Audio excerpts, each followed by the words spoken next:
Welcome friends, এটাই হচ্ছে সেই মূল মামলা অঞ্জুমাম ইসাত ইদ তালিম trust versus the state of Maharashtra, যার জাজমেন্ট গত 1 সেপ্টেম্বর 2025 দিয়েছিলেন অনারেবল জাস্টিস দীপঙ্কর দত্ত এবং অনারেবল জাস্টিস মনমোহন।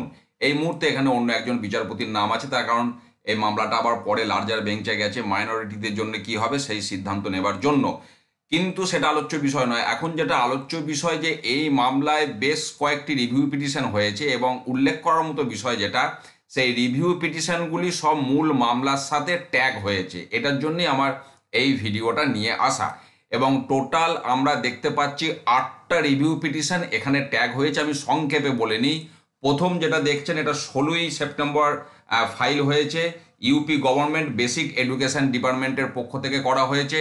দ্বিতীয় যেটা দেখছেন, এটা 25 সেপ্টেম্বর ফাইল হয়েছে অল ইন্ডিয়া প্রাইমারি টিচার্স ফেডারেশনের পক্ষ থেকে।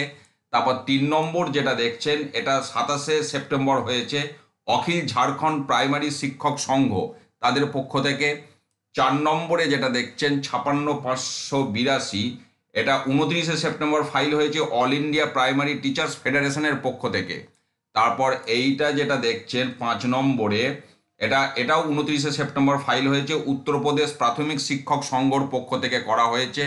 তারপর 6 নম্বরে যেটা দেখছেন, এটাও 29 সেপ্টেম্বর হয়েছে যোগরাজ সিং এটি ফাইল করেছেন। তারপর 7 নম্বরে যেটা দেখছেন, এটা 30 সেপ্টেম্বর ফাইল হয়েছে স্কুল টিচার ফেডারেশন অফ ইন্ডিয়ার পক্ষ থেকে। এবং সর্বশেষ যেটা, সেটা আজকের তারিখ অর্থাৎ 1 অক্টোবরের তারিখে রাত্রি 12টা সামথিং এটা ফাইল হয়েছে দেশীয় অধ্যাপক পরিষদ কেরালা তাদের পক্ষ থেকে এটা করা হয়েছে। এবং এখনও শুনানির তারিখ কিছু সামনে আসেনি, কিন্তু রিভিউ পিটিশনগুলি সব এখানে অ্যাটাচ হয়ে গেছে মূল মামলার সাথে। এটাই হচ্ছে আলোচ্য বিষয়। এবার রিভিউ পিটিশন 8টা হলো কি 18টা হলো সেটা বড় কথা নয়, বড় কথা হচ্ছে রিভিউ পিটিশনে কি মেরিট নিয়ে আমরা যাচ্ছি, কি যুক্তি নিয়ে আমরা যাচ্ছি।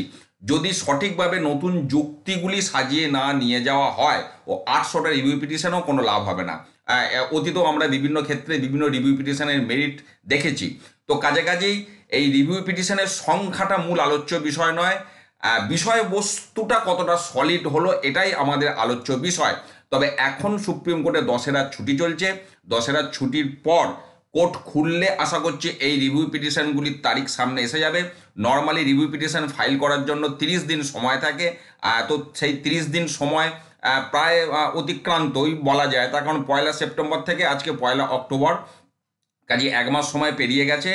অবশ্য বিশেষ কারণ দেখিয়ে দেরিতেও রিভিউ ফাইল করা যায় সেটা বিষয় নয়, কিন্তু যাই হোক মোটামুটি আপাতত 8টা রিভিউ পিটিশন হয়েছে এবং বিভিন্ন প্রান্ত থেকে রিভিউ পিটিশন সামনে উঠে এসেছে। এবার কারা কি যুক্তি নিয়ে সামনে যাবে এটাই মূল বিষয়। তবে আপাতত কবে হিয়ারিংয়ের ডেটটা সামনে আসে সেদিকে আমাদের লক্ষ্য থাকবে। দশেরা ছুটির পর সেই আপডেট যখন যেমন আসবে আমি আপনাদের সাথে শেয়ার করব। ভালো থাকুন, সুস্থ থাকুন, ধন্যবাদ।